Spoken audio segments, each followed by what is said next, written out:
Ladies and gentlemen, hello and welcome to Brazil. It is time for the finale here at the ISRL Division 1 Championship at the Brazilian Grand Prix. What a race this is going to be. Thank you so much for tuning in, everybody. My name is Fallen Monkeys, back here in the commentator's booth to take us through the action. Joined once again this week by Ephraim in the commentator's booth alongside me.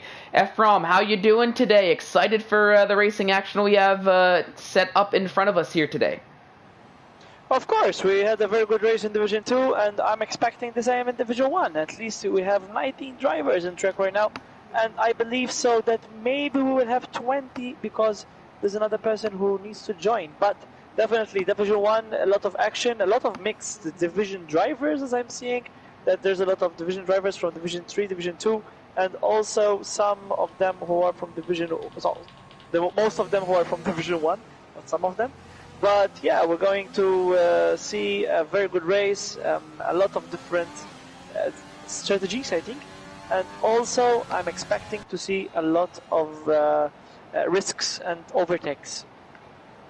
Definitely. It is, like you mentioned, Ephraim, a very mixed grid here today. We've got our usual suspects on the grid here for Division 1, but of course, lots of reserves here, some Division 2 drivers, some Division 3 drivers taking part in the finale race here. So it's going to be interesting to see how everybody shapes up between one another. And right as I'm mentioning this, I do see our 20th driver who just got into the session. So it is, I think it was just the Williams of Josh 2 we were missing, as he's gotten here very early on into qualifying, which is going to make things exciting here, at least as far as the Drivers' Championship is concerned.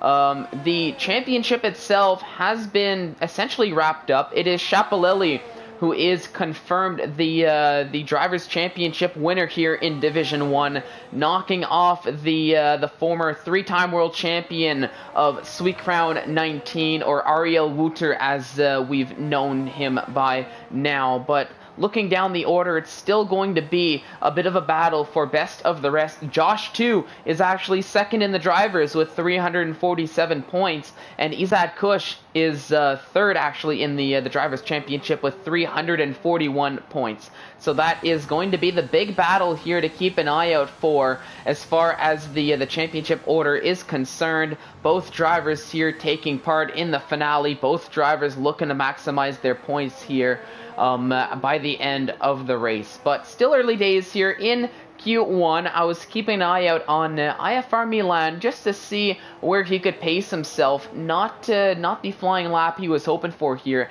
as it is an invalidation as he was attempting his first time around the lap. Chapelelli, though, meanwhile, he's on a flying lap, had a very quick purple first sector, very quickly disappeared though, so personal best for him as he's taken that Alfa Romeo through. We'll give the championship winner a little bit of love here on the stream, at least in qualifying, and we'll see how he can perform. Not much to race for him, but still looking to finish the season off on a strong note, I think. Really assert his dominance here in the championship, in the Division 1 race, as we've got Feral Fury, who was very quickly knocked off by Eklund as the first few times are starting to fall on the board. Eklund in P1 on the soft tires in Q1. 107.1 is the time to beat. What's Chapelelli going to do as he heads towards the line? It might give us a bit more of an accurate time. It's a 106.486 as the fastest lap so far here today in the early stages of Q1, and it's only going to get faster from there, I think, as more times are going to fall. The track is going to get quicker, and we will see some more times on the board here. Of course, in Monkeys. Yes, please. Is this Q1 or Q3? I'm confused. Chapelelli, what a lap. 106.486. I mean, what is this guy going to give us for the Q3? Around 1.6 flat? I never seen that in this GP. I mean, this is really similar to the esports times that we've seen so far. very well could be a possibility to see a 106 flats.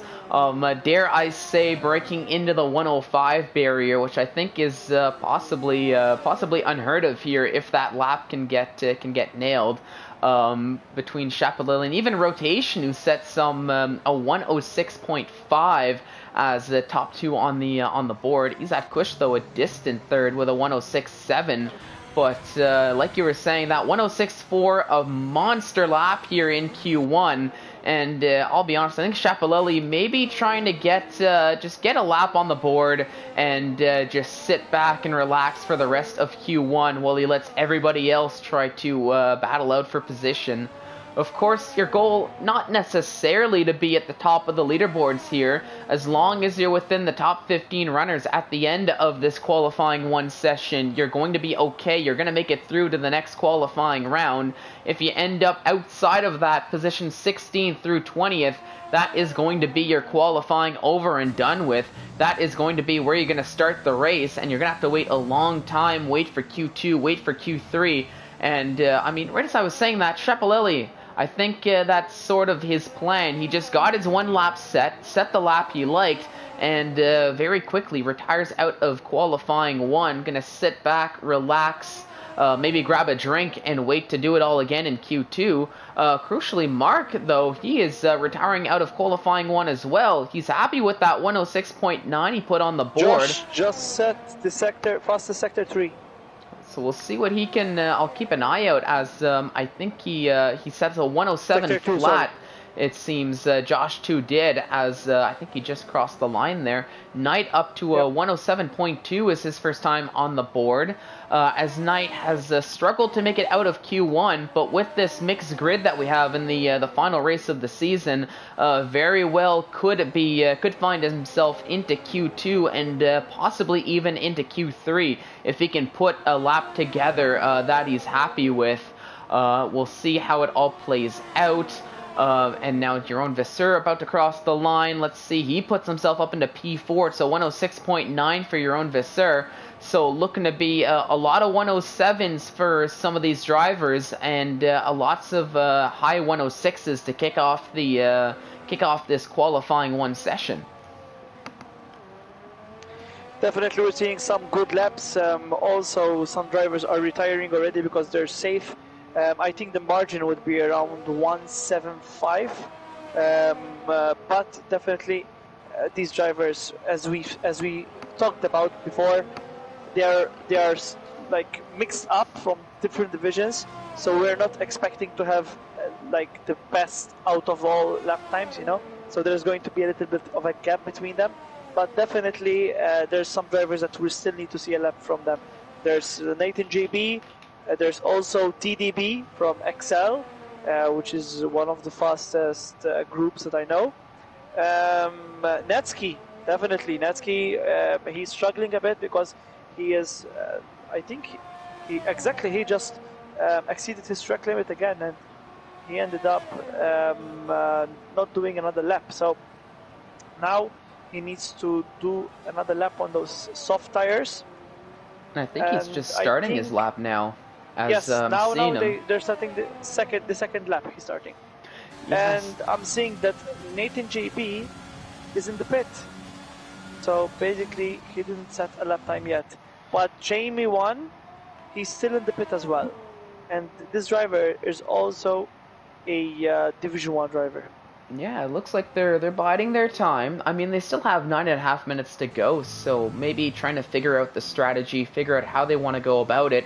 And like we were mentioning, with the separation here on the grid order, some reserves, a couple unknowns, some Division 2 drivers, some Division 3 drivers, maybe being aware that the threshold to make it through into Q2 and possibly even later on into Q3, they might be allowing themselves a little bit of that extra leeway to sit in the pits a tiny little bit longer before setting their flying lap. But of course, it's a high-risk play, because as you can see, drivers, just for example, on your screen right now, Netsky, 2 laps in a row that he invalidates, just trying to push those track limits a little bit too much. So now he is essentially wasted a set of soft tires. Going to have to put a new set on and set a different lap. But now that I'm mentioning this, let's ride on board with Bumblebee, as it looks like that is the Williams of Demorts having a big moment through the through qualifying. He's actually out of qualifying, so he is going to be starting from P20 is Demorts. So not his Division 1 qualifying he was hoping for here. He has had pace in Division 2, looking to see how he chalks up against the Division 1 drivers, but that is not going to help one bit, as he is going to be in a lowly P20 once he does start the race. Nathan JB, we're waiting for him to set a lap. He's just starting a flying lap now. Goes purple in Sector 1. So medium tires. Yeah, medium tires, and looks like he's absolutely flying on them here.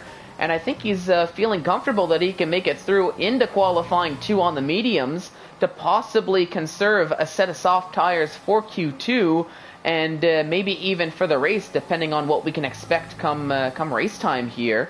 We'll keep an eye out on him as I'm riding on board as he's coming through near the end of Q2. Looks like he's got a Mercedes ahead of him for a little bit of help. Another purple sector through into sector 2 as Milan, he set a 106.9. I missed that lap, but he's happy with that lap time. He's retiring out of Q1.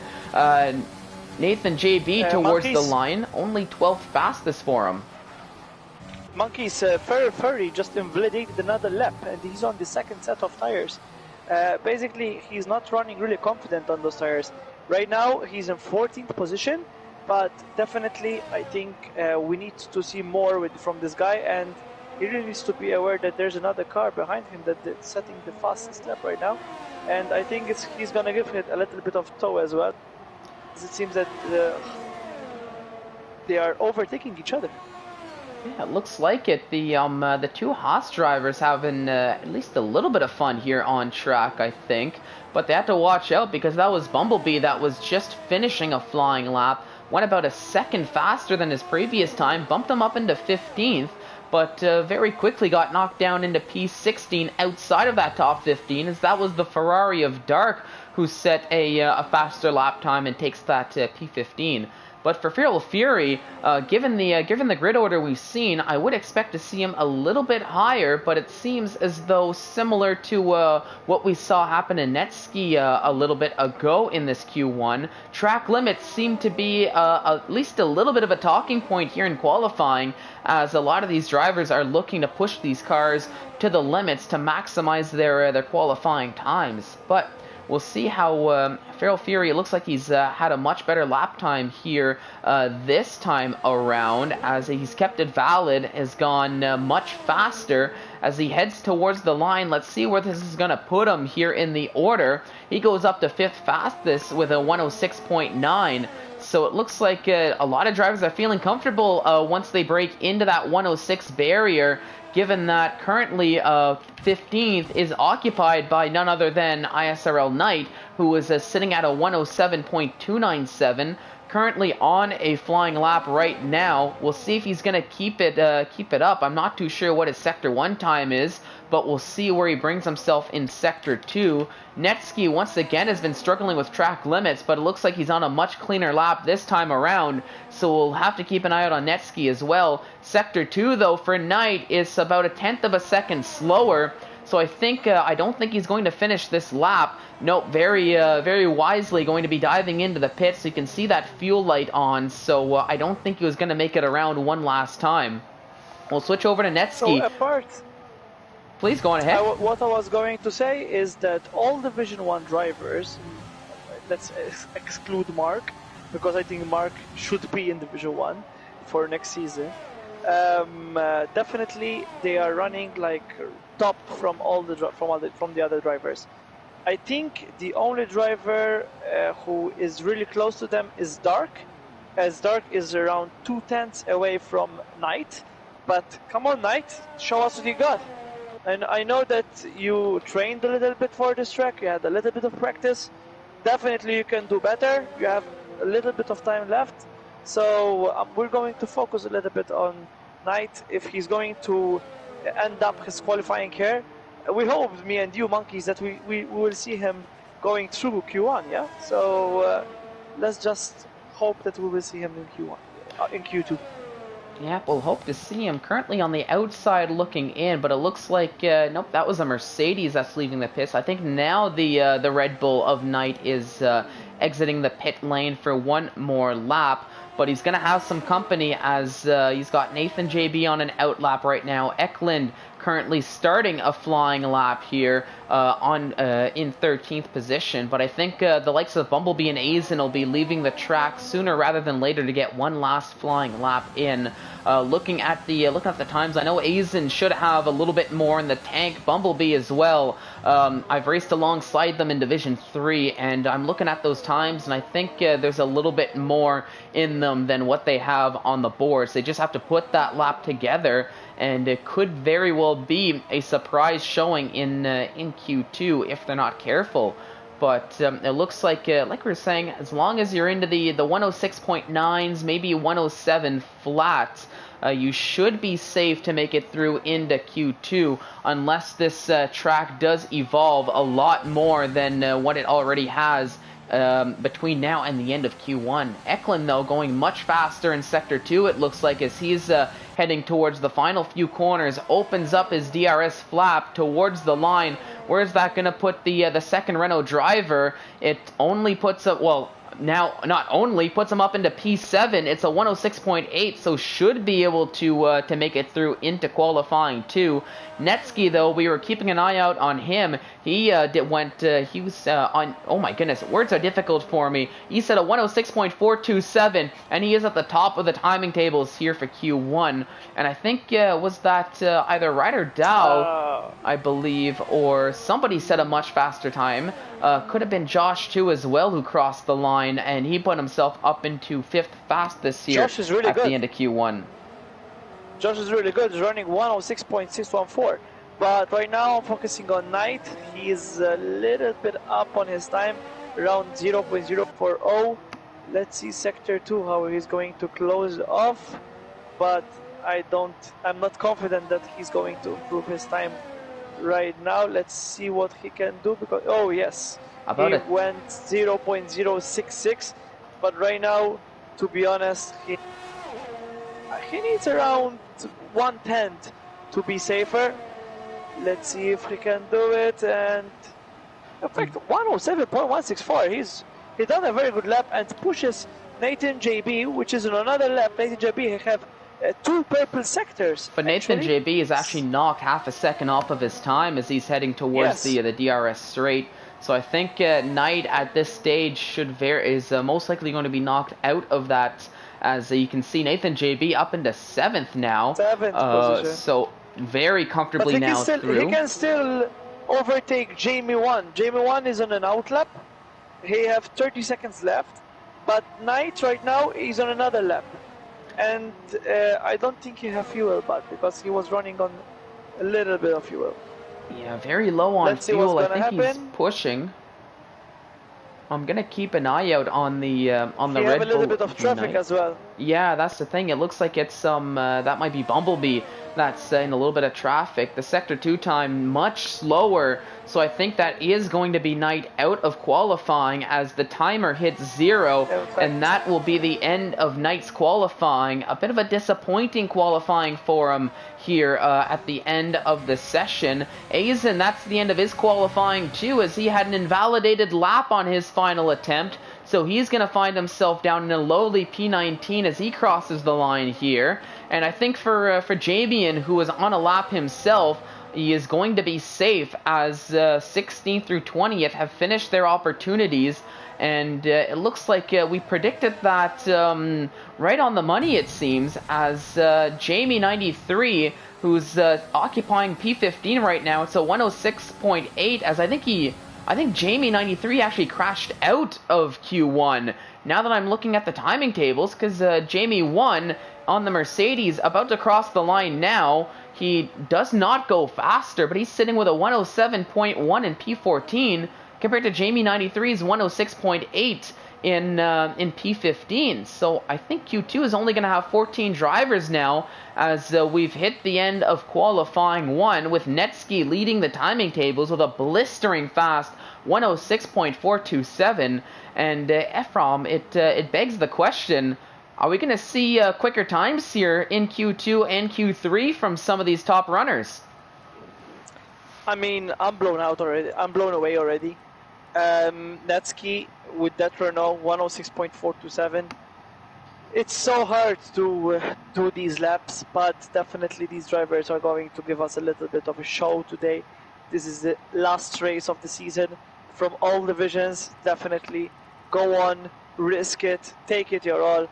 Give us what you've got, and let's see who will win this race. I'm really excited to see who's going to get pole. But right now, we don't need to forget that this next qualification, this next qualifying session, will be crucial because the top 10 will start on the same tires, if it's not raining, definitely.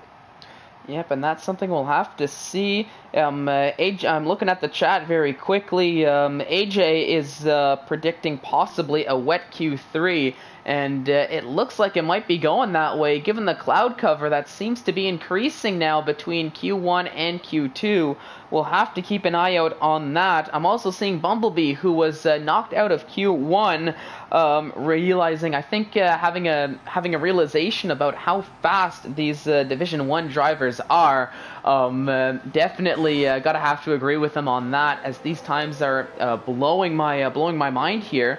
And here in Q2, we get to do it all again. We've got 13 runners actually here in qualifying 2, as I was expecting 14, but crucially I'm noticing a Williams of Josh 2 missing out of the order here in qualifying 2. Because he joined late. Yes, and that's I think that's sort of part of that wonderful new update that the F1 2020 game has come out. It seems like those who join late in qualifying seem to be causing all sorts of kerfuffle here. We've seen it we've seen it actually in a few weeks with some lobby restarts between qualifying and the race. We'll keep an eye out and see how that'll happen. But for Josh too, a new one for me here. Made it through in Q1, but as far as the game is concerned, out of Q1, and we'll be starting from I believe P14.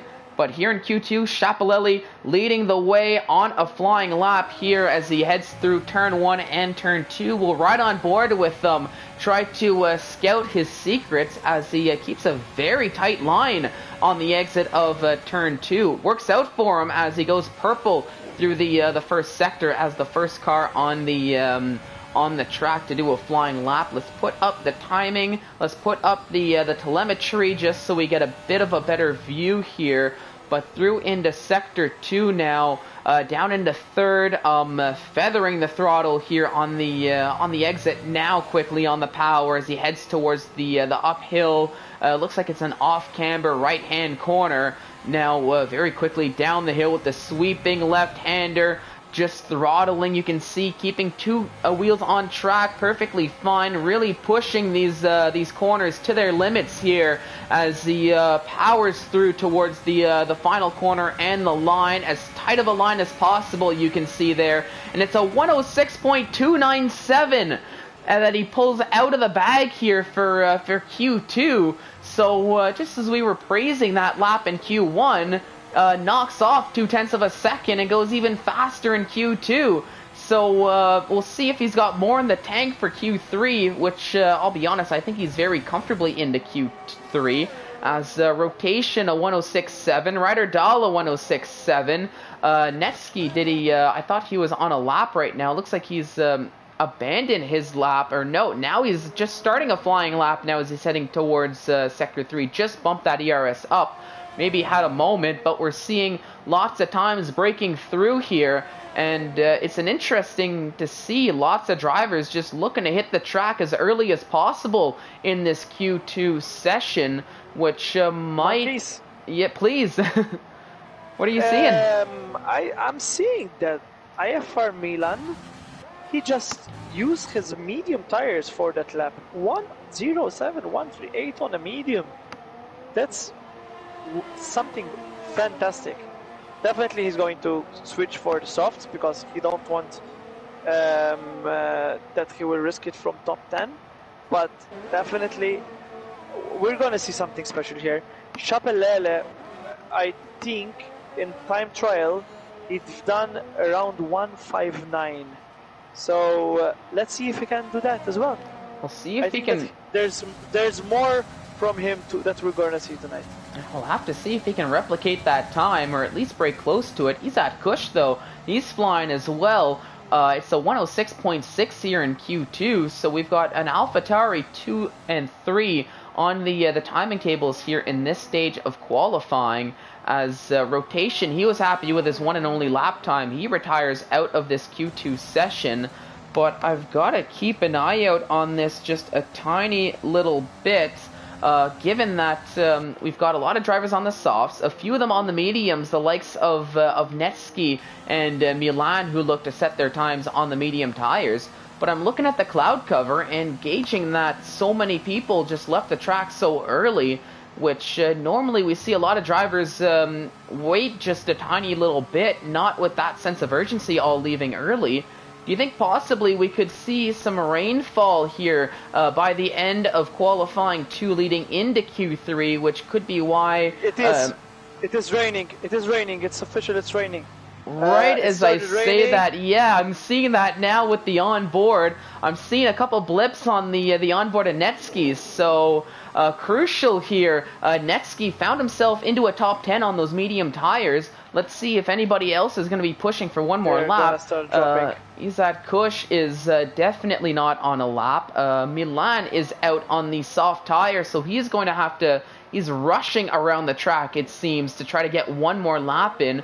We'll keep an eye out on the likes of Milan and Feral Fury. Even Mark is going for one more lap. We'll see if it's going to be an improvement or if the rain is going to start falling quicker and quicker, which could mean that your first time in Q2 was the only time you're going to have on the board with Q2.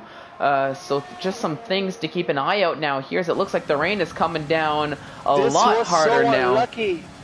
This was so unlucky. They only had around 5 minutes to do those laps, and that's why all of them out from the pits. Oh, and Milan, he ended up exceeding his track limit because he lost a little bit traction.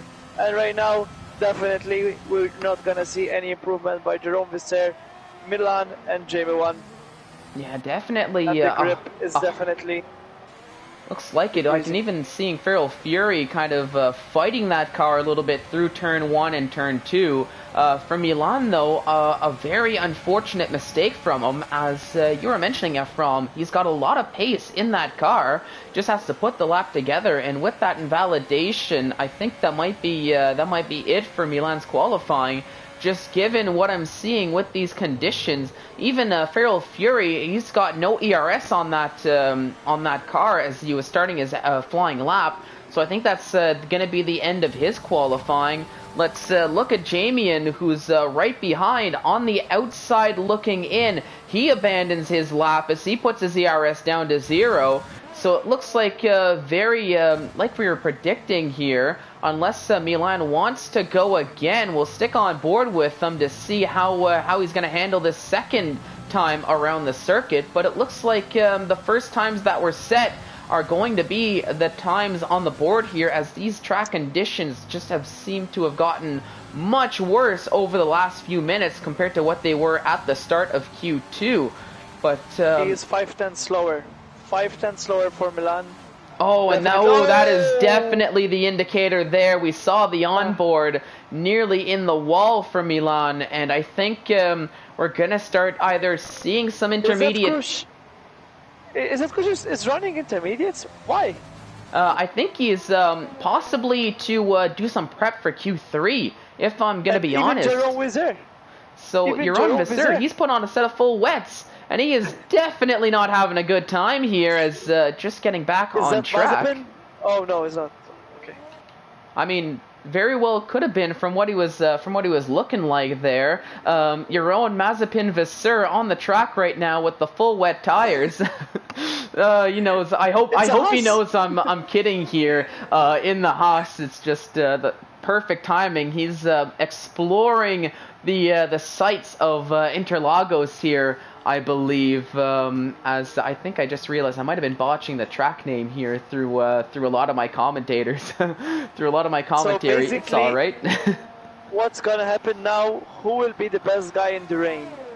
I know that Chapelel is not so confident in the rain, and I know also that TDB is one of the best in the rain.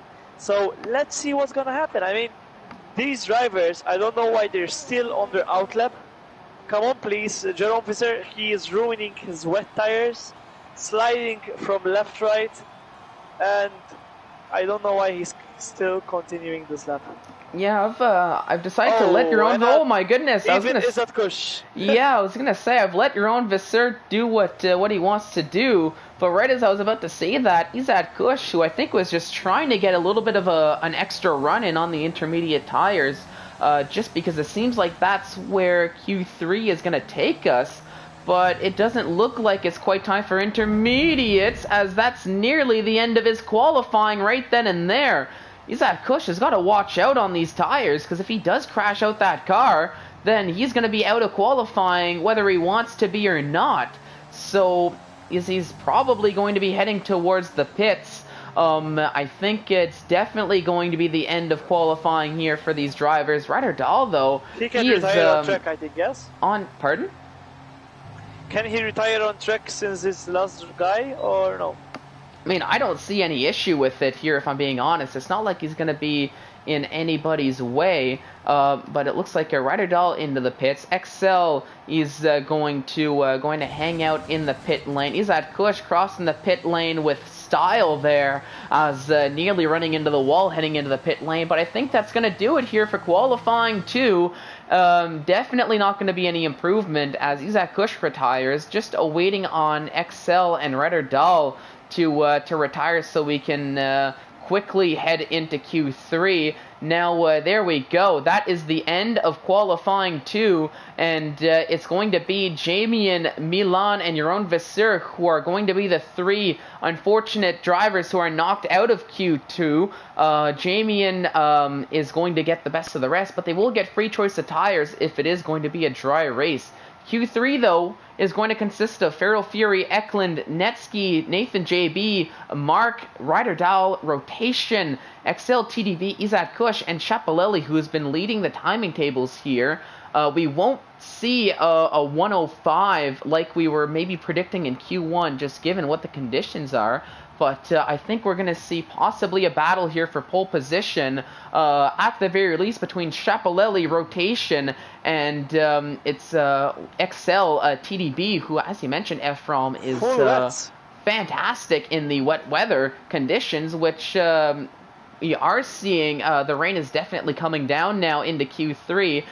Does not look like it's enough for the full wets, though, as they put on the fitted tires.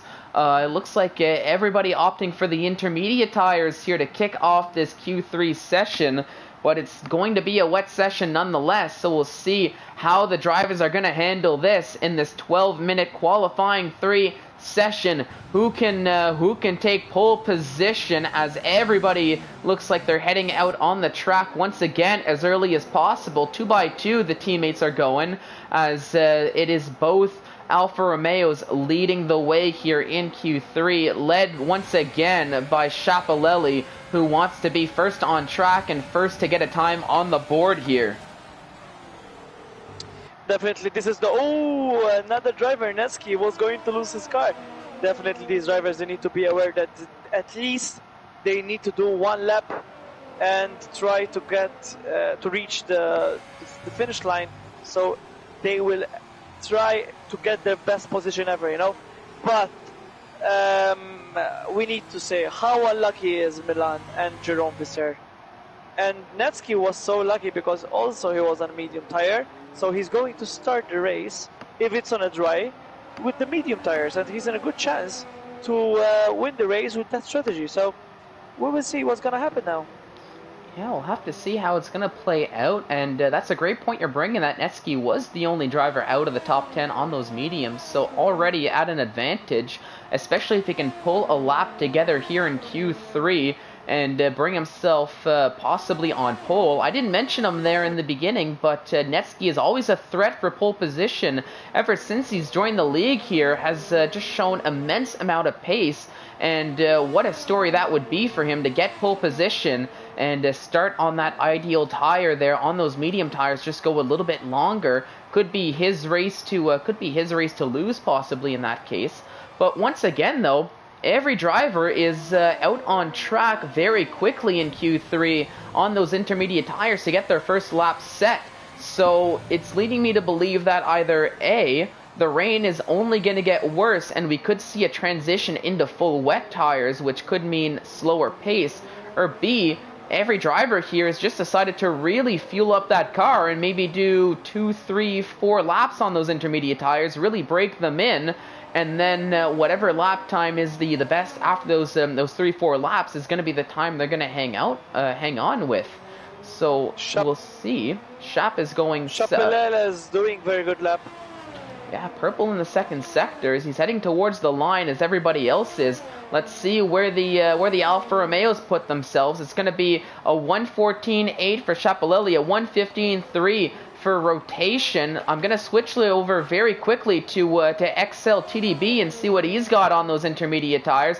Isaac Kush goes P2 right now, very quickly beaten by XL, who goes second fastest. It's a 1:15.162 for XL on his first lap on the intermediates as more times are falling. Where's Netsky going to put himself on the board as Eklund goes P9? Netsky only fifth fastest with a 1:15.6. So it looks like everybody made it through cleanly on a lap, other than Ryder Dahl, who is going to have to go again here, it seems, as I think he had an invalidation his first time around, but with a light tank slapper leaving turn 1, turn 2, not ideal for him to start this second lap. It's an 18.737 for the Sector 1 time, which, I'll be honest, I don't really know where that puts him in the grand scheme of things compared to everybody else here, but we'll stick with the Red Bull driver as he's heading through into Sector 2, going to try to put a first lap on the board. But it does appear, though, at least in this stage, that these intermediate tire conditions are not phasing Chapelelli one bit, and still goes even faster his second lap around. It's a 1:14.774 as the pole position time on those 2-lap-old intermediate tires. Definitely he's champion material. I think Chapelele right now, he's literally confirming what he have done throughout all the season. I think no one can beat this guy. He is around 4/10 faster than the second guy in the grid, which is TDB. We know that TDB is really fast. Izzat Kush is really fast, but definitely Chapelele right now, he is proving that what he have done throughout all the season. I really believe that this is going to be a good race if it's going to be a dry race, because I've seen that the pace is really matching. They're almost equal over there, but definitely if it's going to be a wet race, it is going to dominate it if he doesn't do any stupid mistake. And that's the key. Much easier said than done in these wet weather intermediate tire conditions, and even more so here in Brazil, where especially in Sector 2 there's a lot of very tricky corners that you want to get on the power as quick as possible, but with the extra slippery conditions these wet weather conditions bring, it does make things a little bit more challenging. But I'm looking at the tire choice. XL has he's showing us the soft tires, so there could be a possibility that it could be an indication that it is going to be a dry start of the race, especially with the likes of Netsky actually opting to put on the intermediate tires too, or not the intermediate, the medium tires in Q2, looking for that advantage. I feel that if it was going to be wet weather conditions, there's a very good chance that we would have seen just every driver on the soft tires right from the get-go and not even bother try with those with the harder compound in Q2 if they knew that they were going to be starting on a wet weather tire anyways. So I'm leaning towards a dry start of the race, and I feel the question now is how is the order going to look for this start? Currently, though, Schiaparelli is leading the timing tables. As we mentioned, it's a 1:14.7. Izat Kush, though, up into P2. He set a 1:14.9 last time around, and he goes a 1:14.767 to take that provisional pole away from Schiaparelli here on those 4-lap-old intermediate tires. So watch out for Izat Kush. I've mentioned time and time again, he's been the bane of consistency here in Season 4, and he's showing that he wants to get involved in this pole position conversation, going faster than the time set by Schiaparelli here on those 4-lap-old intermediate tires. He put a lot of fuel over there. I think that he have a lot of fuel in that car. He's still going on. He's still pushing. So definitely let's see if he can go a little bit more faster. But TDB, Schiaparelli definitely will do another lap. Right now we're seeing Netsky, which is doing an outlap. And we will follow also Netsky to see what he's doing. But Izat Kush, he is playing a very good strategy over here. He tried to get used to the track. He tried to get the best grip out of the track. And right now the track evolution is getting a little bit faster. As also I'm seeing the sector times are getting better. So let's see what lap Izat Kush can do now. No, Izat Kush is going to pit eventually. We're seeing Netsky right now that he's doing the out lap. He's going to start the lap. So maybe we can go for a lap guided with him.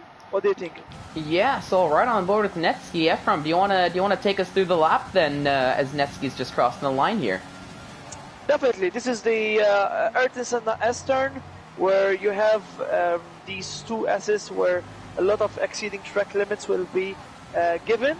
This is the first DRS zone. You need to keep much more to the left side, as there's a little bit more of a running off areas on the right side. But definitely right now we're seeing Netsky that he did the first sector as a purple sector, so it might be the fastest out of all drivers.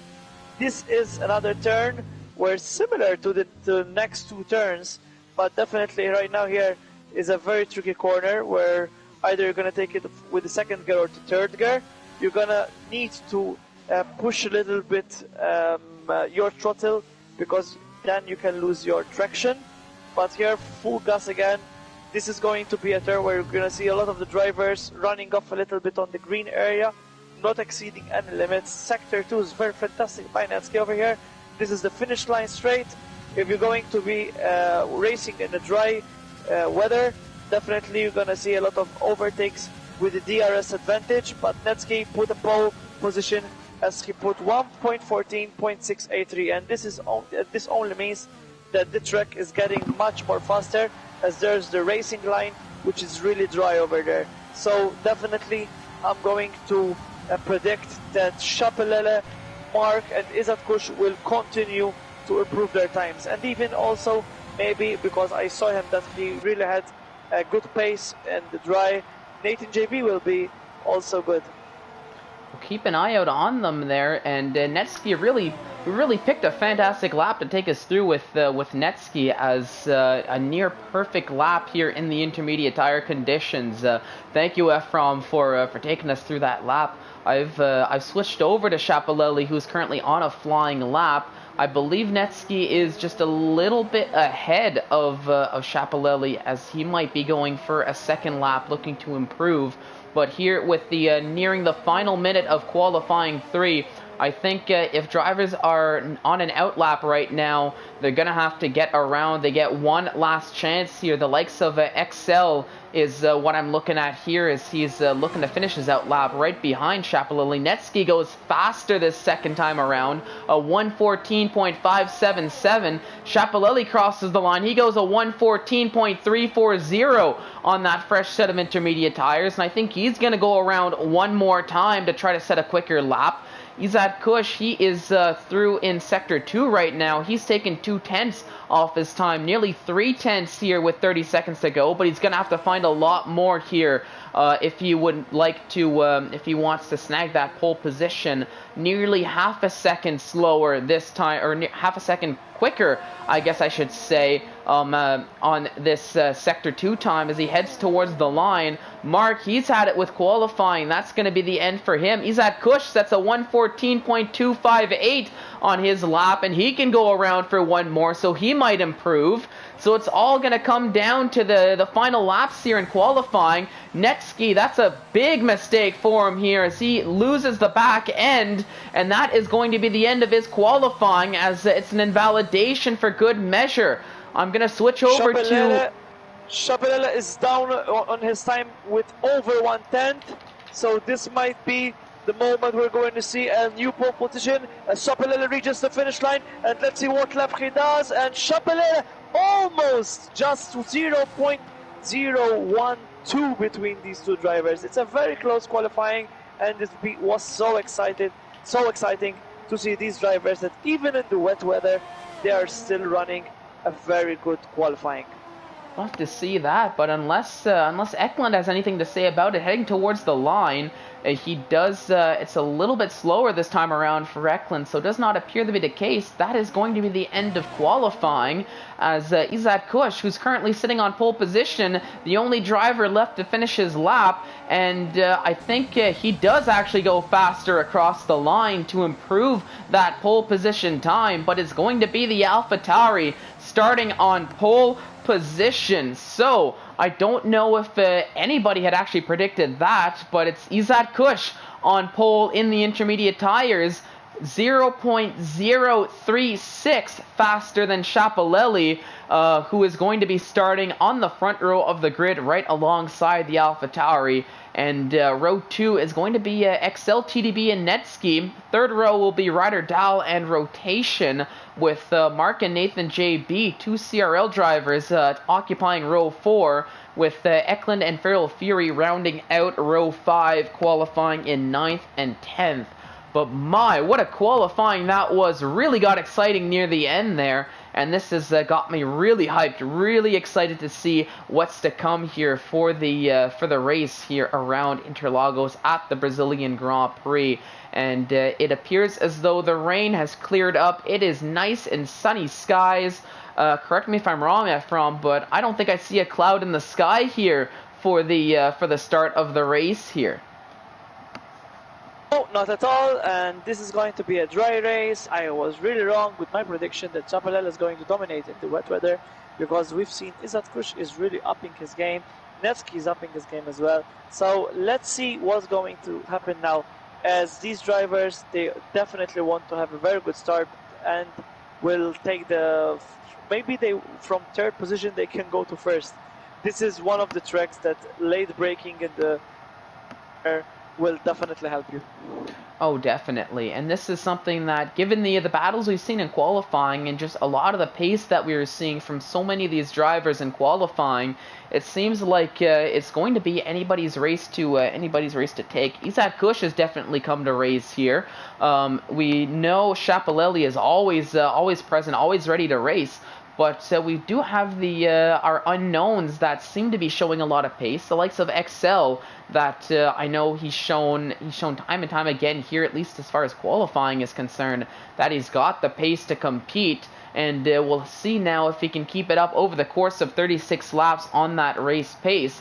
But even the midfield is going to have a lot of battles here to keep an eye out here. So I think it's going to make for an exciting finale. And as the one red light comes off to start the formation lap, as drivers very tentatively starting the formation lap, it seems. Let's pull up the tire details. Let's take us through. So Izad Kush starting on pole, Chappellelli in second on the softs, and so is XL TDB on the softs. Netsky, the only driver in the top 10 to qualify on the mediums, he found himself up in P4, so a fantastic qualifying for Netsky, and he's going to be a driver to keep an eye out here for possibly a victory here if he can make that alternate tire strategy work for him. Ryder Dell rounding out the top 5. Rotation, Mark, Nathan JB, Eklund, Feral Fury rounding out the top 10, all on the soft tires. It's going to be Milan who's going to get best of the rest. He's on the medium tires in P11, and so is Jeroen Visser in P12 on the mediums. Jamie 1, he's opted for the soft tires with Jamie 93 starting in 14th on those medium tires, with Knight rounding out the top 15 on the mediums. Dark, he is running the dark strategy, I'll call it, or the do-will strategy from last race, He's slapping on like a set of hards. Always like that. We never know. I never know that Dark used any mediums. He always uses the hard tires. And something which is really good for him is that he's faster than the guys who's on the medium. So yeah, this time he's going to have a little bit of a challenge. He's racing in Division 1, not in Division 2. But definitely, can he overtake Knight? Let's see. We'll see how the tire difference and the pace difference is going to prove, but it is going to be a driver to keep an eye out, with the likes of Bumblebee, Aizen, Demorts, and Josh 2 rounding out the grid here. So Williams P19, P20. I guess we've grown accustomed to seeing that in the real life Formula 1. Not so much here in ISRL, but stranger things have happened. And for Josh too, it's going to be a recovery drive, but we've seen him do a lot of these in the past. So I think, we can't count him out of this race just yet. But here we go. We've lined up to 3, 4, 5 red lights for the Brazilian Grand Prix. And the lights are off, and we are racing here in Interlagos as drivers head charging towards turn 1. Let's take a look here and see. It looks like everybody making it through, battling for position here. And Chapelelli is still leading the way as my timing tables are playing a big joke on me. Looks like XL is chasing down, and who is that? That's Knight that had a big moment there in turn 1 and turn 2, and I think he's fallen way down the order. Lots of battling as we approach into turn 4, I think it is. The 2 racing points, Mark and Nathan JB fighting for position. A little bit further behind, we've got, I think it's Eklund and Milan that are going side by side up the hill here. There's a little bit of contact. That was Milan pushed wide, and Jeroen Visser wants to get involved. And oh no, that's Eklund spun around. He's sideways on the track. He's going to lose out on loads of positions here on the first lap. But if there's any time to have that happen, it is lap 1. The 2 Williams going side by side. Josh 2 and Demorts.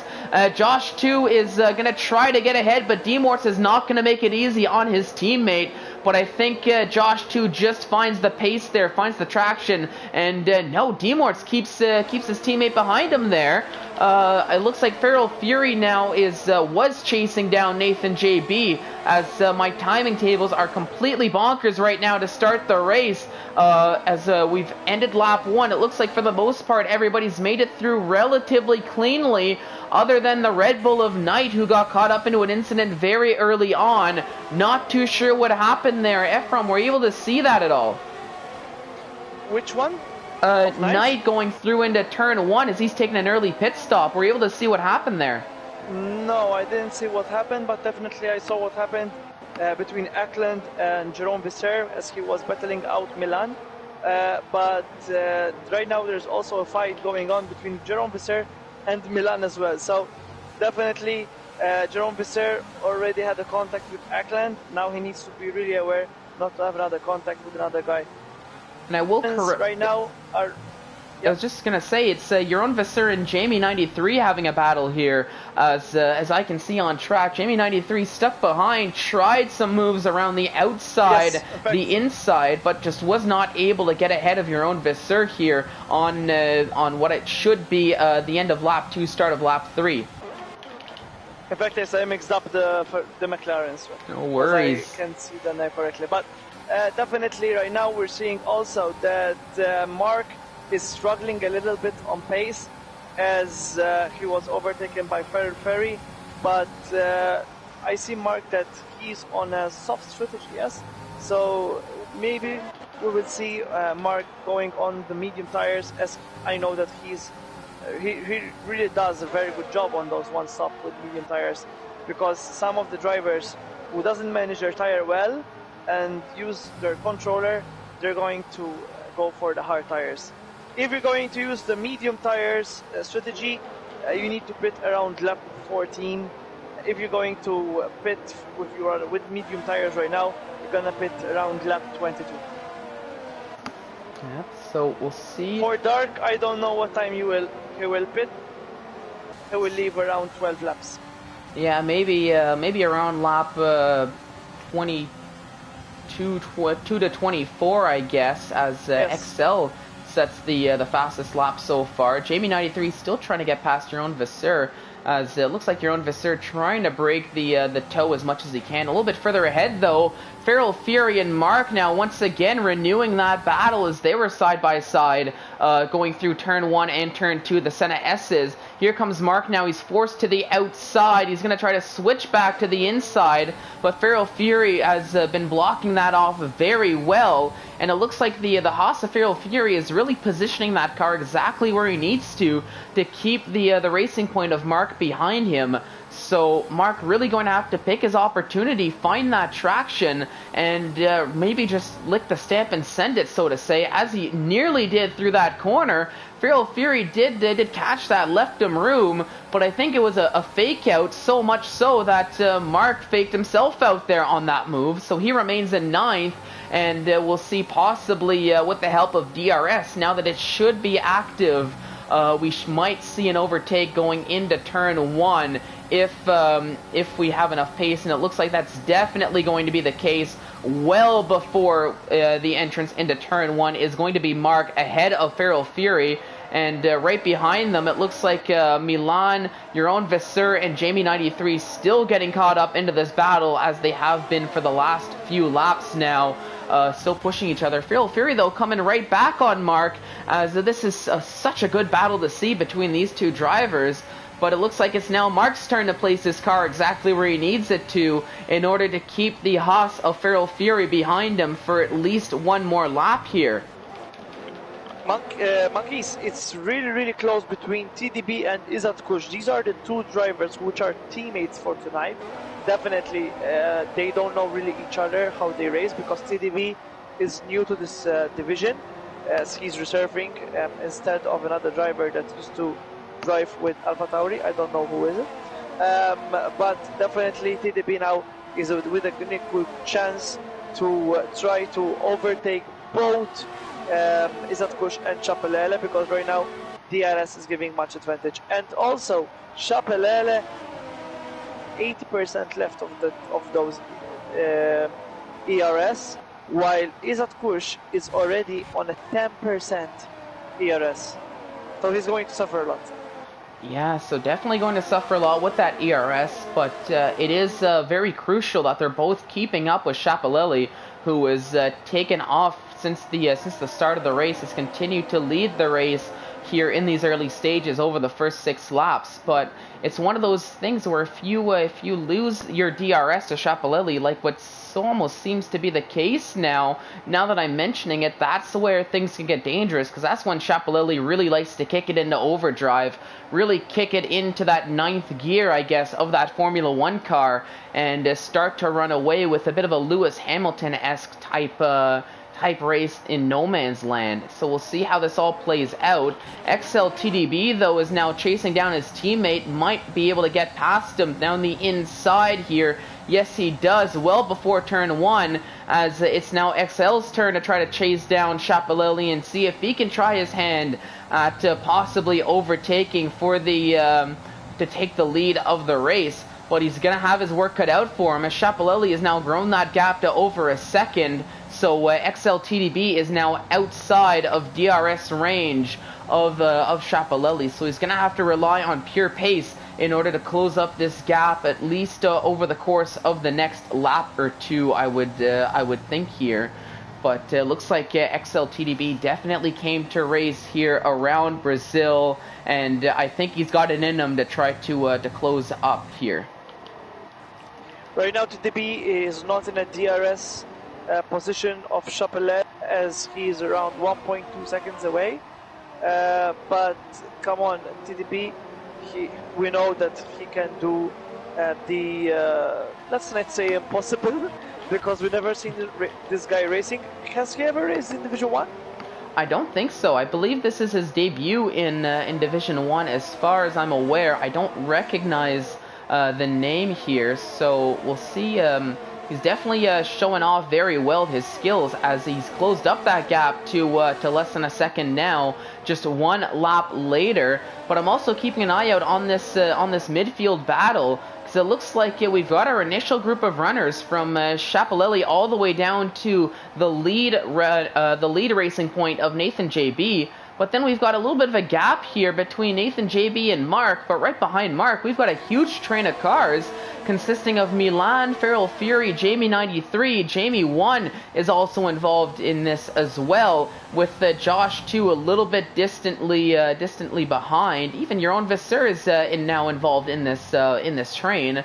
So they're all trying to get past the racing point of Mark, but they're all maybe losing time as they've been battling amongst themselves here in this train, trying to battle for position, and which is allowing, I believe, Mark to hang on to that P8 for a little bit longer than what I believe I was initially expecting here.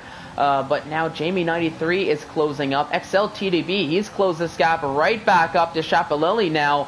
Now that I'm looking at my timing table, so I'm going to quickly switch over to him as they're heading down towards the next DRS straight into the hard left-handed braking. It's not going to close up enough to allow for an overtake here at the end of this lap. But XLTDB has definitely found the pace on those soft tires compared to Schiaparelli, who might be conserving just a tiny little bit more here in this stage of the race.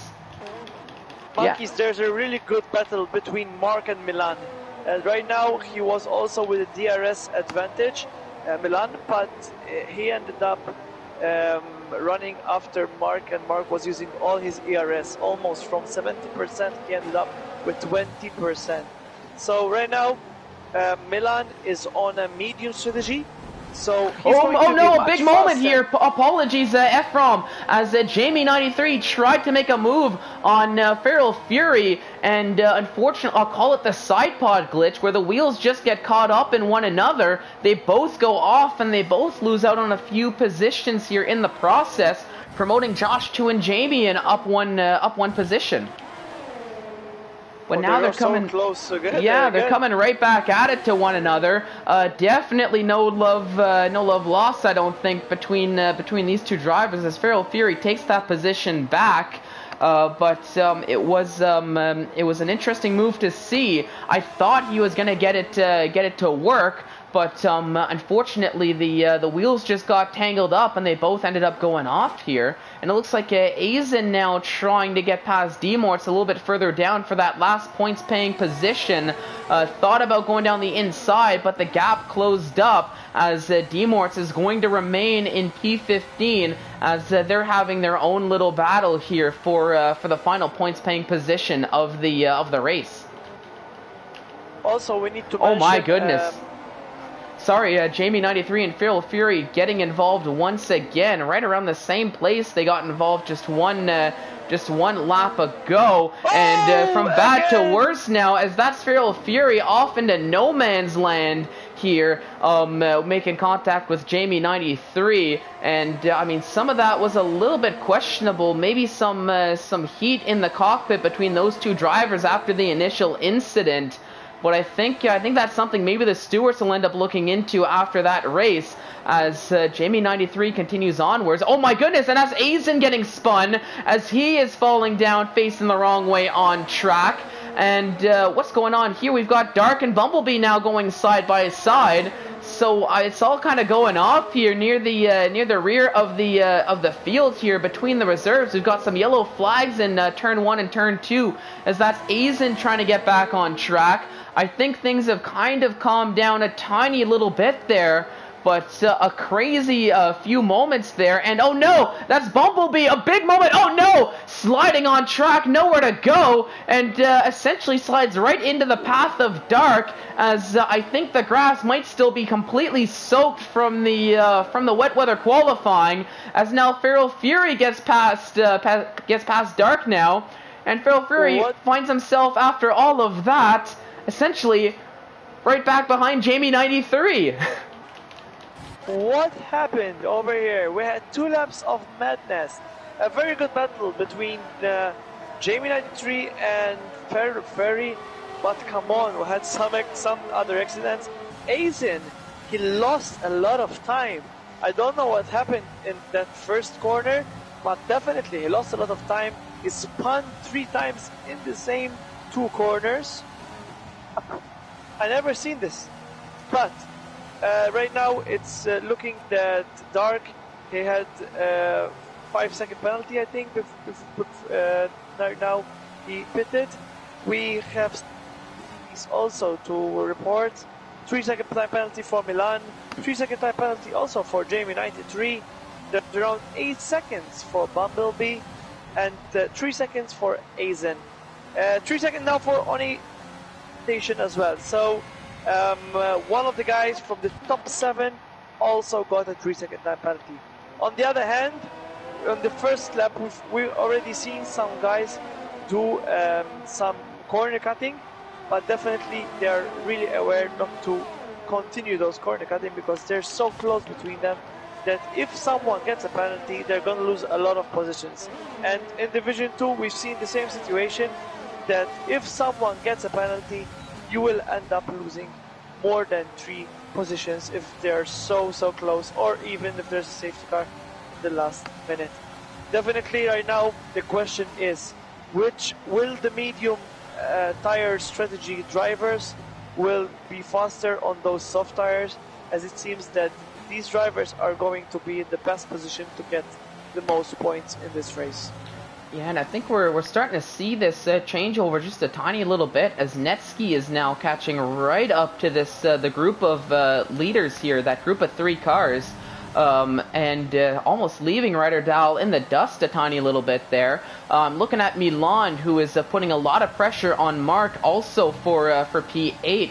Mark has just been positioning his car exactly where it needs to go. Looks like rotation got past Nathan JB. Here comes Milan now as heading towards turn 1. They're going to go side by side, Milan and Mark here through turn 1, through the Senna S's. But it looks like Milan finds that traction here on those medium tires to get up into P8. And I think he's going to hang on to that position. I want to take a look here, as it looked like Nathan was pushing to try to get past rotation. That doesn't work, but Milan gets past Jamian, or Jamian gets past Mark, I think is probably more to the point here, as Jamian up into 9th, and Mark, I think, is really starting to struggle on those tires as he loses out on 2 positions in the span of a sector here. But like I said, though, Netsky Are you really realizing what's happening?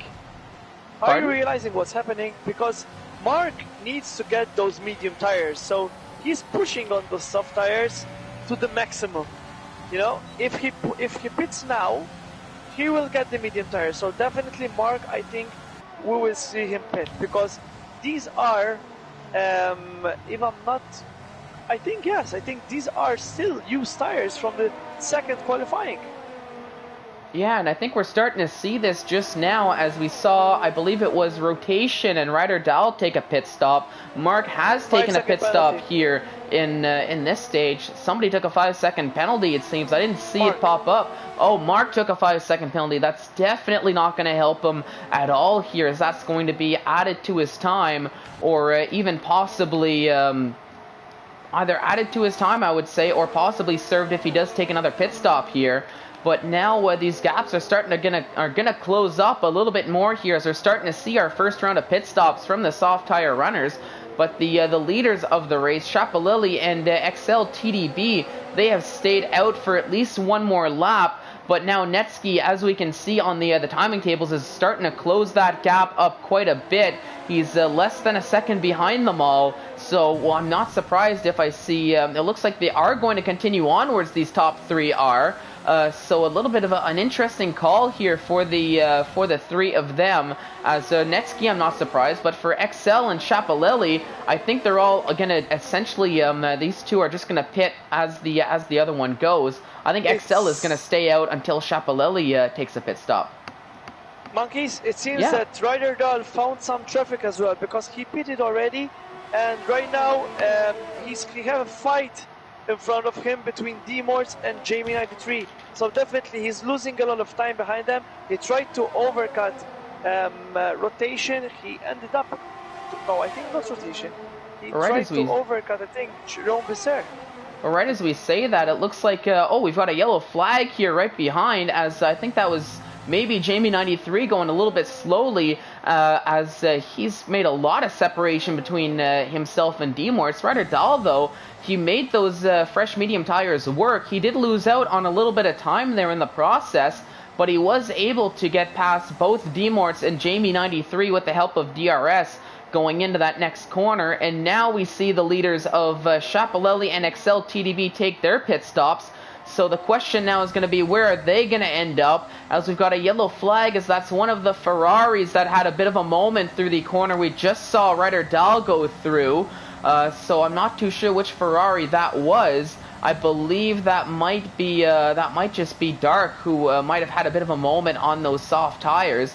But now Schiaparelli is leaving the pit lane now. So is Excel TDB. It looks like they're going to slot in right behind Izad Kush. And yes, that is going to be the case. They're right behind Izad Kush, who pit one lap ago. So it looks like the undercut for Izad Kush worked a treat here in this stage of the race, as he now finds himself ahead of both Schiaparelli and Excel TDB, which he was behind before that pit stop.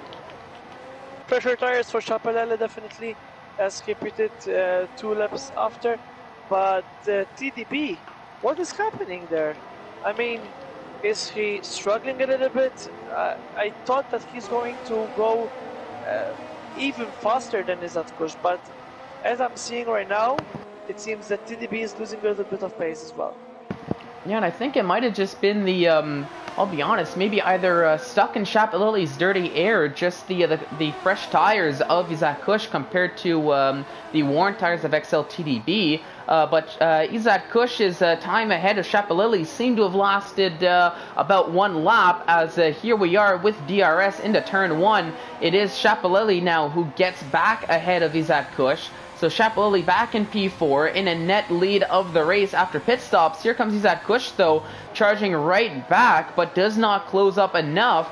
But crucially, though, XLTDB finds himself in a bit more of a distant third, not getting that same jump that we're seeing from Schiaparelli here on these fresher set of tires. So maybe XL is looking to conserve his tires a little bit more, not push as much, and maybe try to push once these, I'll call them the 2 runners ahead of them, have used up some ERS, have used up a little bit of fuel, has used up a little bit of tire wear, and give himself some advantage. He might just be playing that strategy game, possibly.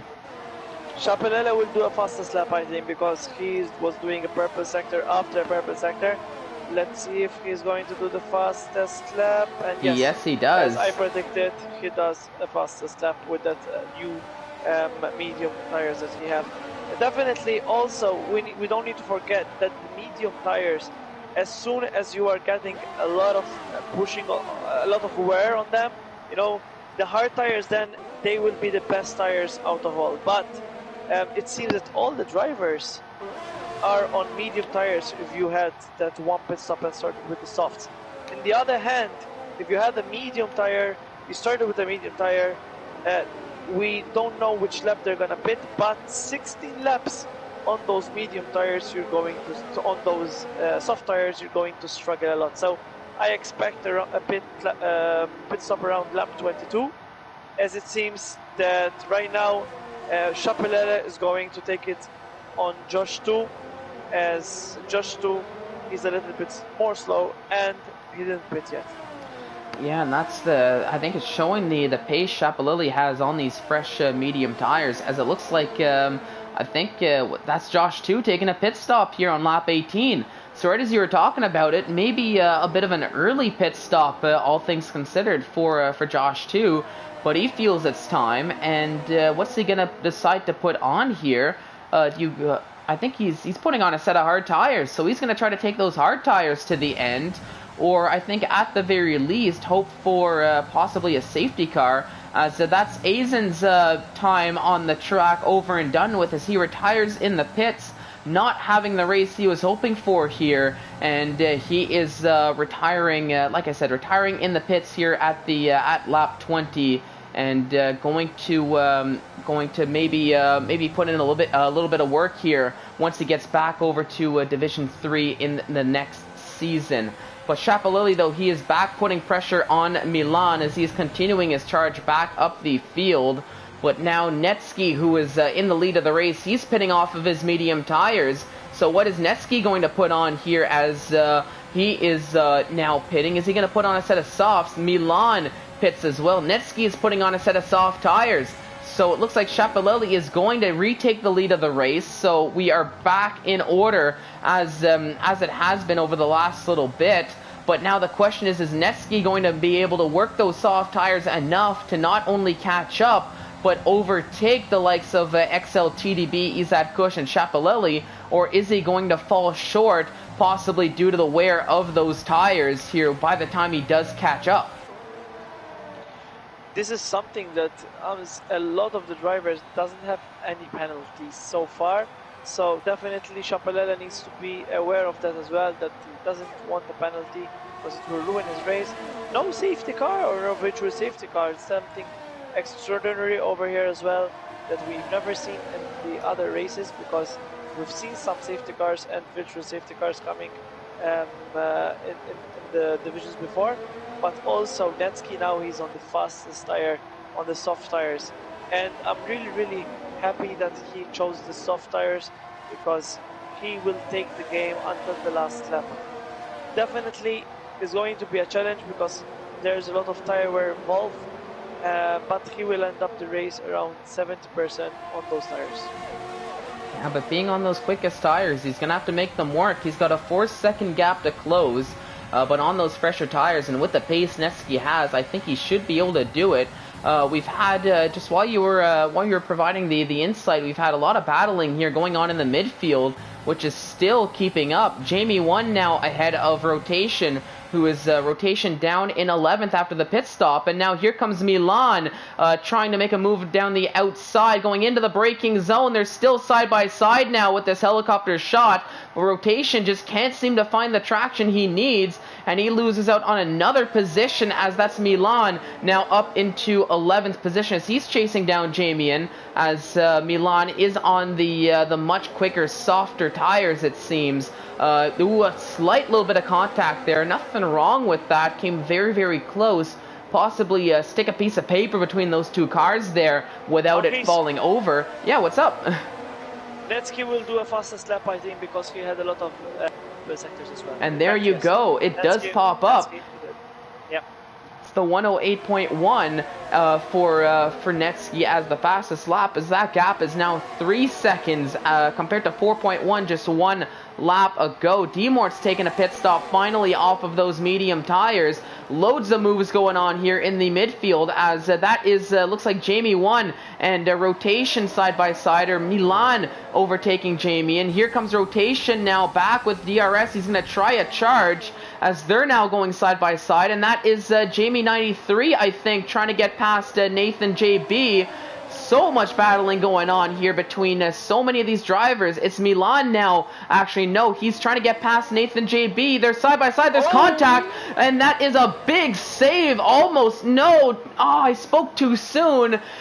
I thought Nathan JB was able to save the car, but caught a little bit too much grass as he falls down the order. He is back out in P14. Milan now getting past his teammate at JB93. I don't think there was too much of a battle going on between those two drivers, but here in this midfield, it's just been battle after battle after battle here. Lots of side-by-side action, lots of overtakes, but it looks like things are starting to settle just a tiny little bit.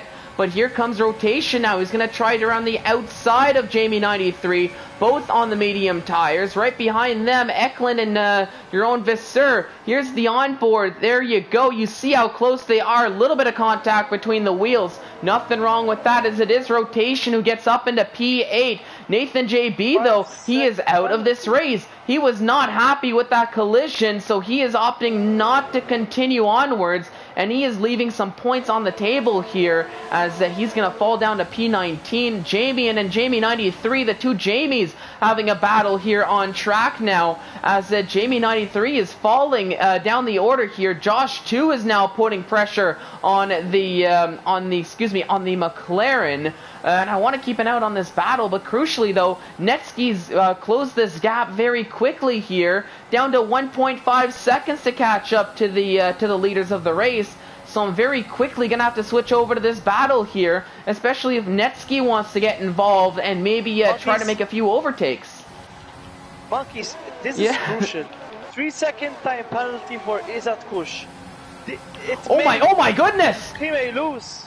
Oh my goodness, that is Jamie 93. That is definitely some questionable defending. Safety car. If I'm going to be honest, a safety car is out. That's Jamie 93 out of the pit lane. Or actually, Jamie 93 on 23-lap old medium tires. Here, I'll take that back. Jamie 93, I think, wanted to dive into the pits. Josh 2, meanwhile, wanted to make a move down the inside. And it looked like Jamie 93 was forcing Josh 2 into the pits at first glance. But that might have been Jamie 93 just trying to take a pit stop here, with Josh 2 giving him nowhere to go. But all that said, Josh 2 forced into the pits. Jamie 93's race is over and done with now. Down to 17 runners, I should say. We have a safety car, and now all of a sudden, the advantage, I think, is going to go to Netsky here on this safety car restart. I thought that maybe we would see a pit stop. Yes, in fact, there's a pit stop by Chapelele and also TDB. It was a very late pit stop. They're going on a new soft tires, and these new soft tires that we're going to see now, they're going to be faster than Netsky, but they're going to lose some positions, and definitely this is a game changer. Izzat Kush, he had those 3-second time penalty, and this safety car is going to stay with us until another 2 laps. So definitely Izzat Kush needs to push on those soft tires to try at least to get rid of those 3-second signs of penalties so they won't affect him. But it's really a pity because even Mark, he have those 5-second time penalty that he got when he speeded in the pit lane, and an Ojo rotation, he have a 3-second time penalty as well. So what's gonna happen now? Bumblebee, he was disqualified. I noticed that he had taken a penalty for ignoring yellow flags, but I'm not too sure why Bumblebee got disqualified out of the session here. We can, I mean, since we're under safety car here, pardon, I mean, as much as I love watching everybody going around under safety car, let me quickly take a look at the race director just to see what happened to Bumblebee for that disqualification. Let's head all the way down. That's Bumblebee. Ignoring yellow flags seems to be the call from the stewards as he gets a disqualification. I saw that pop up for a 5-second time penalty, but I think possibly ignoring them again under safety car, which is a little unheard of if I'm being honest, but it seems like that is the call. That is why Bumblebee got disqualified here, and under safety car now we are down to 16 runners, so very, very unfortunate for Bumblebee here in his Division 1 race. Was running fairly well here, all things considered, just given the pace difference that even he himself had admitted earlier in the chat. But it's a heartbreaking way to end the finale here for quite a few drivers so far. But for us, we are going to trek on as XLTDB is leading the way under the safety car here on lap 27, but he has opted to stay on those medium tires compared to the likes of Chapelele, Izzat Kush, and Netsky even, who took an extra pit stop to put on a fresh set of soft tires as well, just to even the playing field between these the front runners. So, do you think... I'm going to ask this question to you, Ephraim. Do you think it was a good call for XLTDB to stay out, or do you think he should have taken a pit stop and put on those soft tires? No, TDB did it wrong. Definitely the wrong strategy. Even Netsky pitted. He had only 1 lap old softs, and he ended up pitting as well. But actually... But TDB couldn't pit because TDB is not in the championship, and definitely he gave the advantage to Izzat Kush because he's still in the championship, you know. So a reserve driver getting the disadvantage of the pit stop. That's what happened. Yeah, and I think that might have been it, just to avoid the double stack, just now that I'm seeing, since they were so close to his teammate Izzat Kush. But safety car coming in this lap, we are going to go back to green flag racing here to start lap 28. A bit of a tentative start here from big moments here as... yeah, it looks like they tried to time the restart just a tiny little bit. But more contact here as we get the rear view, as it looks like that was Mark and Rotation getting involved here between the two. Ryder Dahl getting ahead. Demorts is falling down the order here as everybody battling for position. But hang on a minute, I think we might have a move here for the lead of the race as Shapalelli is coming close, trying to catch up to XLTDB. Netsky's a little bit further behind here as he's being pressured by Izzat Kush. I think things are settling down just a tiny little bit.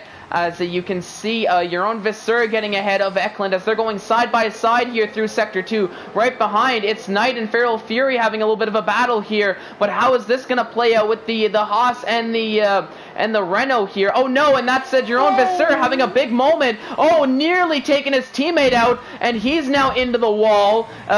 As he falls down. I don't think there's any damage there, but that was a big scary moment there for the Haas team, as that was almost, I think, Feral Fury nearly saw his life flash before his eyes there as his teammate came back on track. XLTDB now, I think Shapalelli got ahead, but XLTDB now ahead, leading the race once again. Milan and Josh too having a little bit of a battle here through the next lap. Ryder Dahl and Mark are having an overtake. Shapalelli now takes the lead of the race as all these battles are kicking off here right at the same time. Jeroen Visser is out of the race as he retires in the pit lane after that incident, not looking to continue onwards there. So down to 15 runners now with 7 laps to go, and Shapalelli is taking the lead of the race. XLTDB down in second, with Netsky now putting a lot of pressure here to try to snag that final position as he got ahead of Izzat Kush through all of that kerfuffle. Milan getting ahead of Demorts through Sector 2 right near the end there, as it looks like Josh too wants to get involved in an overtake. So crazy scenes here as everybody's gotten bunched up under the safety car. Please go on ahead. I'm seeing Ryder Dahl in 6th place, really close to Rotation as well. Rotation have 3 second times of 6 seconds of penalty as well, because he took another 3 second time of penalty, and he's on the medium tires, while Ryder Dahl is on a fresh 3 lap tires. And Izzat Kush had a really big moment over there as well, and he ended up losing a position to Netsky. Oh my god, Izzat Kush from bad to worst. And right now I'm expecting also Ryder Dahl, maybe he can get a podium position as well. Here we go. I mean, I'm riding on board with Ryder Dahl, and Rotation is just positioning that car exactly where it needs to be to keep the Red Bull behind. But Ryder Dahl, I think if he's able to keep pace the way he is, he might be able to send one either at the end of Sector 2, or possibly with the help of DRS down that long straight into Turn 1 here. But it's all kicked off here for the last few laps as the safety car bunched up the grid, and it's allowing for so many battles here on track, even through the midfield, that to be fair, they've been battling here the entirety of the race.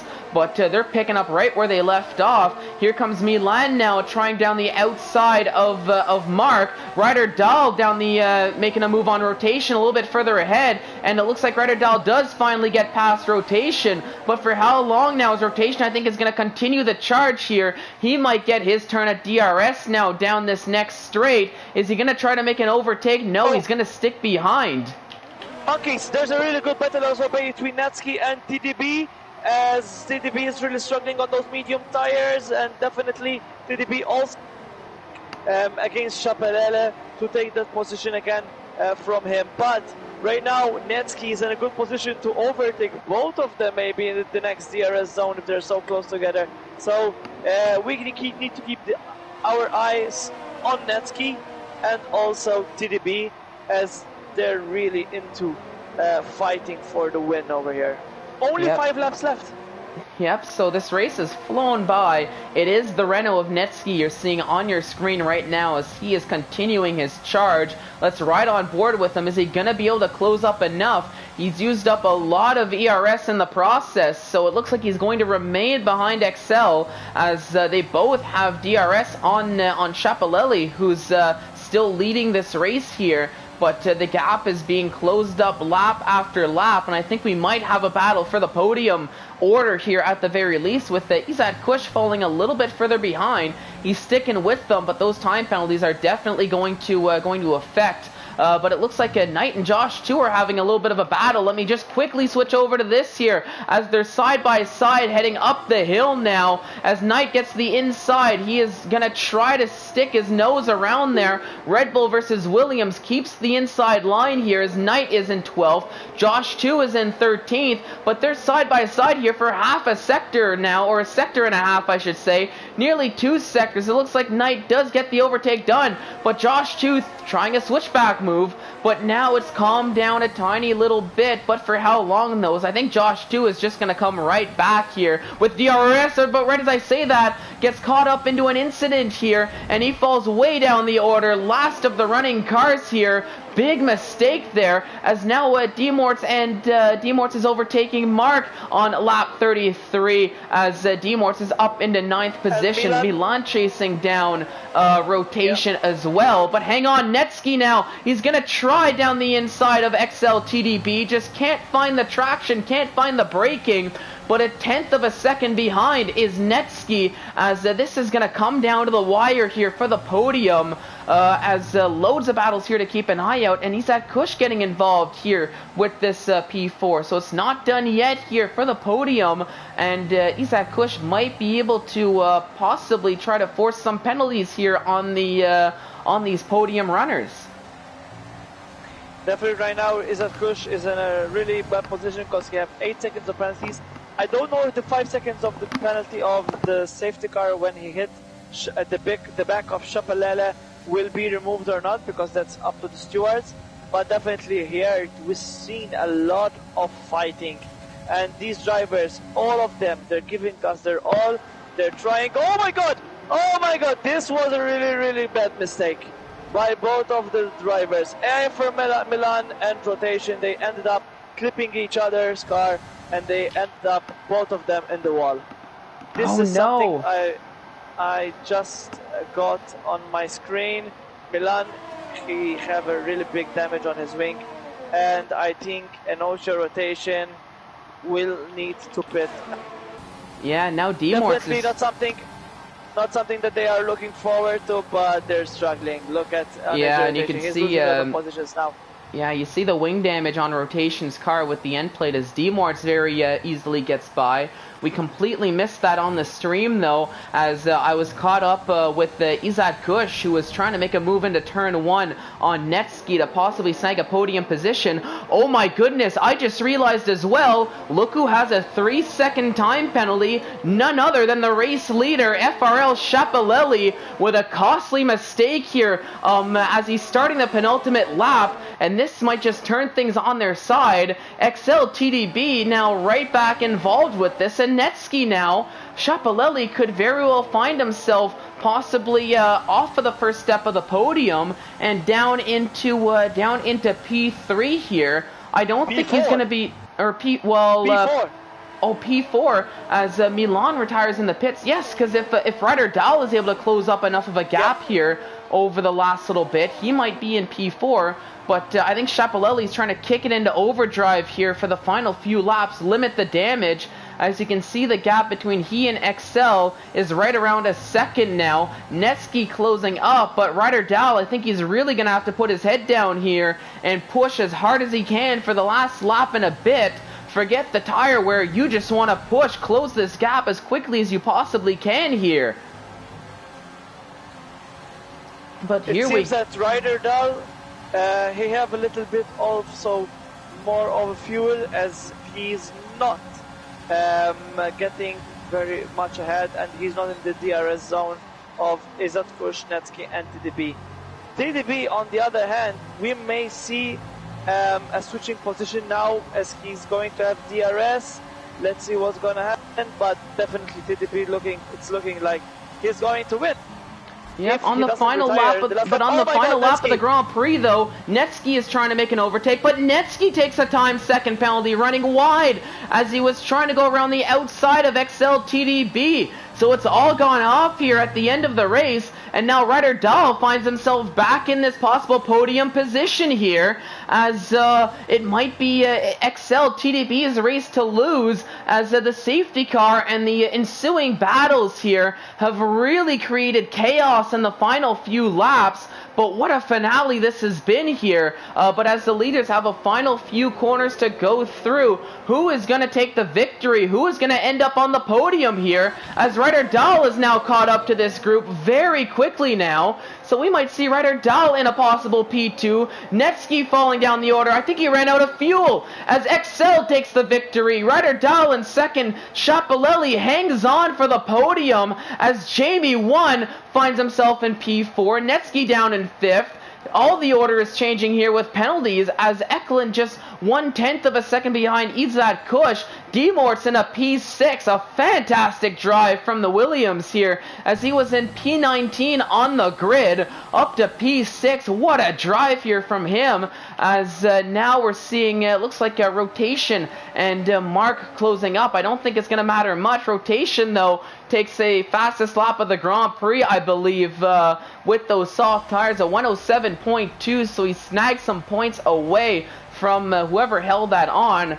But my goodness, what a finale that was from start to finish, and a crazy but very fitting way to end here. Interlagos normally doesn't disappoint, and it's no different here today.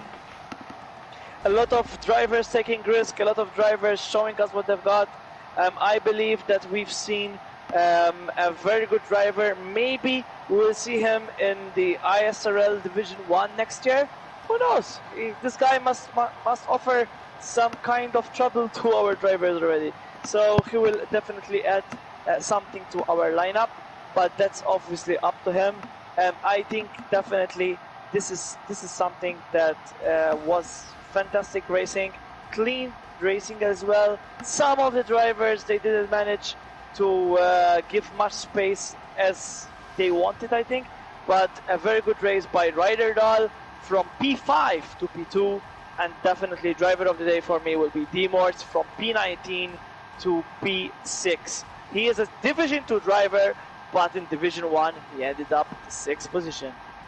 Yeah, fantastic race here, but it is going to be XL TDB, possibly in a Division 1 seat next season, who takes the victory, with Ryder Dahl and Chapelelli rounding out the podium. Jamie and Netsky, Demorts, Izat, Eklund, Feral Fury, and Knight, the rest of the top 10, with Dark, Mark, Josh 2, Rotation as the final 14, Milan in 15th, your own Visser, Bumblebee, Jamie 93, Nathan JB, and Azin take up the final remaining positions on the grid there. But what a race that was. What a finale that has been here for us to watch. Absolutely ecstatic to see that. And very quickly we have our champion of the Division 1 season, Chapelelli, here in the post-race interview. So Chapelelli, can you hear us at all? Yeah.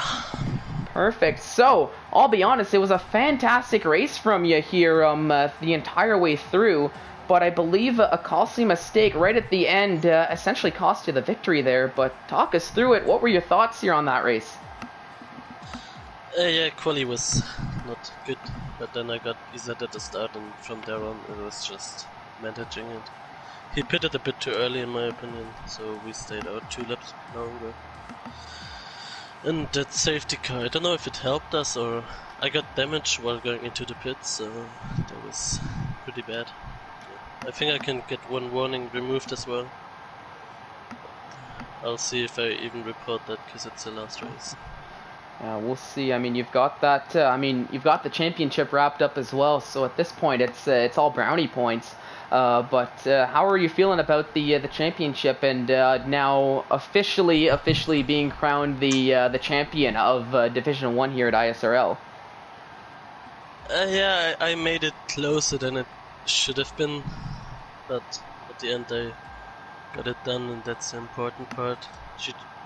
GG's to Izat. I think if that in Singapore wouldn't have happened, then it would have been closer, but you know, things happen, and yeah, it was a nice battle. What was your target for the Q3 if there wasn't any rain? Because we've talked before, me and you, yes? And you said that we're gonna do a 1.5.9. Did you think you will manage it? Yeah, I was aiming for a 5.8, but that was hard, so more likely 5.9, but would have been, I think, pretty doable. Definitely your champion material, as I said in the stream, and you also proved that you are one of the best drivers that we've ever seen in ISRL. So well done for your championship, and well done also for this race. Although you didn't win because of that penalty, this is provisional only results. They are not confirmed, but definitely I'm really looking forward to see what you've got for the next season. Thank you. All right, so we'll head over. We've got a Red Bull here on the podium of Ryder Dahl. Now, Ryder Dahl, can you hear us at all? Yeah, I can hear you. Perfect. So from P5 on the grid after qualifying over to a fantastic P2. Definitely the probably one of the best benefactors of penalties here. But talk us through it. What were your thoughts here after that finale at the Brazilian Grand Prix? Yeah, the start was pretty bad. I lost one place, I think. And then I was just trying to keep in the train with the top 5. But rotation sent it into turn 1, so we lost the toe, or the DRS, from the top 5. So from there was just a race by my own. Then I pitted a bit early compared to the other top 3 guys, hoping to get the undercut, but that didn't really work. And then I was lucky to get the safety car, and thought why not just pit to the soft and maybe get a benefit towards the end. And yeah, well, I was not trying to get any penalties because I knew 2 people had penalties up ahead, so yeah, it's a straight forward race from there. Not the best start for your race, Ryder Dahl, but definitely you picked up the pace in the middle of the race. You had very good strategy as well. Those soft tires at the end, were you struggling a bit? We've seen you that you were losing a little bit of pace, and also I thought that you're going to lose that podium because you were losing a lot of time in the last lap. What was happening there? Yeah, the tires was pretty bad at the last lap, losing the back end a lot, so I lost a lot of time by that. But yeah, that I don't know. It's something that you maybe need to work on, more on tire wear management, because I think that to have already struggled on those 8 laps, when we've seen that in this race you have around 14 laps on those soft tires normally with the new soft tires. So definitely well done for your podium. You were a bit lucky, definitely, but definitely you deserved also a very good podium. Well done. Yeah, thank you. Yep, a fantastic drive, and I mean, I'll be honest, Ryder Dahl, if drives like this season is what we can expect from you, I'm really excited to see what you got in store for us next year once we kick off season 5. But congratulations on the strong finish. Congrats on the podium. Yeah, thanks. No problem. Alrighty, so I think that'll probably just about do it here for the stream, I believe. Now, Ephraim, do you have any closing remarks before we wrap things up here today? No, all I want to say is a big well done to you for your commitment towards this division, because if I didn't comment before on, because I wasn't a commentator before in this division, I always followed this broadcast, and you definitely put a lot of high standards for a very good stream. and I really would like to congratulate you, congratulate Knight, all the team of ISRL, because I think this was definitely one of the best seasons so far you had, and I'm really looking forward to be part of Season 5, as this is a very good family, because I always mention ISRL as a family, because now we're not only friends, we talk every day, and we also plan a lot and play different games, not only Formula 1. So well done to you, well done to all the team of ISRL. I'm really happy that I've been part of this broadcast as well.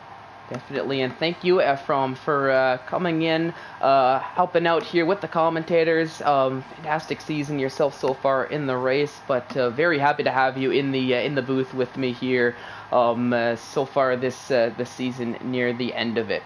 But it is unfortunately the end of Season 4. All races are wrapped up here, and we will be taking a tiny little bit of a break, I should say. We will not be kicking Season 5 off until after the new game F1 2021 does come out, but don't worry, we will still have a bunch more racing action here, a couple one-off events that we've got organized here coming in the works, and we'll get some more information on that as soon as it is released, but look out for that. Definitely tons more racing to have here in ISRL before the official start of Season 5 once the F1 2020 game comes on. And as I mentioned, thank you, Ephraim, for helping out with the commentators in the commentary booth. Thank you to Knight as well for Division 3, Mushroom Division 4, Division 3, helping out here, and all the comms that have come and gone here in the ways. Thank you so much to our sponsors as well: IMB Racewear, Jackson Protection Agency, IFEA. Thank you for your support through the entirety of the season and beyond. We could not be doing what we do without all of you guys. And of course, the fans watching at home. Thank you guys. ISRL wouldn't be where it would be without all of you. So thank you so much for your support and continued support throughout the seasons. For now, I've been Fallen Monkeys saying thank you so much for watching, and we will see you in Season 5.